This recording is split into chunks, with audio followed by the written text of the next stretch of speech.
I think that the classical approach to apologetics is a combination of natural theology and Christian evidences. Natural theology will be arguments for the existence of God, a kind of generic monotheism that does not appeal to the resources of authoritative divine revelation.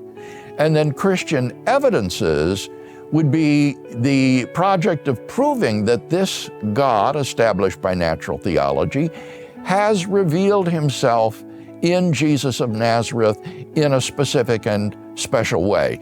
And so Christian evidences will typically involve appeal to things like Jesus' miracles, the historicity of Jesus' resurrection, fulfilled prophecy, and so on and so forth, that attempt to show that not merely generic monotheism is true, but specifically Christian theism.